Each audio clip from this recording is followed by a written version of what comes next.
வாழ்நாள்ல பெரியவர்களை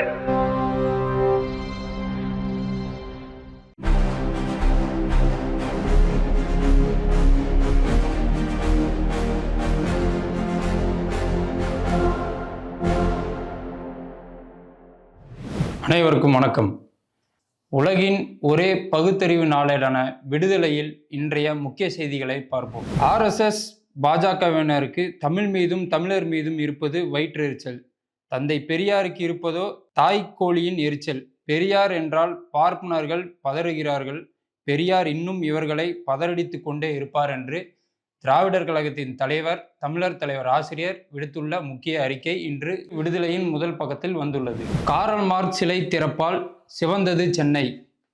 இழப்பதற்கு அடிமை சங்கிலிகளை தவிர ஒன்றுமில்லை, அடைவதற்கோ பொன்னுலகம் காத்திருக்கிறது என உலக தொழிலாளர்களை ஒன்று திரட்டிய பொது உடைமை தத்துவத்தின் பிதாமகன் காரல் மார்க்ஸ் சிலை கன்னிமாரா பொது நூலகத்தில் நிலை கொண்டது.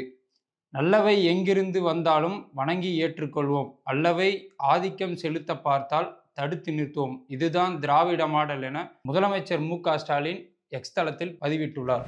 நாடாளுமன்றத்தில் திராவிட சித்தாந்தம் ஒழிக்கப்படுவதன் அவசியம் என்று விடுதலை தலையங்கம் குறிப்பிட்டுள்ளது.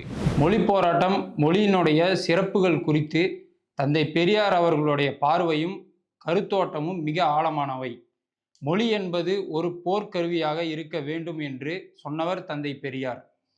ராமன் காலத்து போர்க்கருவி இன்றைக்கு பாகிஸ்தானோடு போர்விடுவதற்கு பயன்படாது.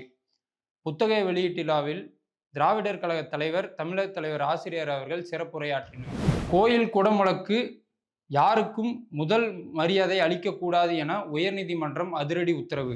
டிஜிட்டல் மோசடிகளில் பணத்தை இழப்பவர்களுக்கு வங்கி மூலம் ரூபாய் 25,000 இழப்பீடு வழங்க வேண்டும் என RBI ஆளுநர் அறிவிப்பு. சிக்கலில் விஜய்க்கு விதிக்கப்பட்ட ரூபாய் 1,50,00,000 அபராதம் செல்லும் என சென்னை உயர்நீதிமன்றம் அதிரடி தீர்ப்பு அளித்துள்ளது. குடிநீர் பாட்டில்களில் மைக்ரோ பிளாஸ்டிக் துகள்கள் எச்சரிக்கை வாசகம் இடம்பெற செய்ய வேண்டும் என உயர்நீதிமன்றம் உத்தரவு.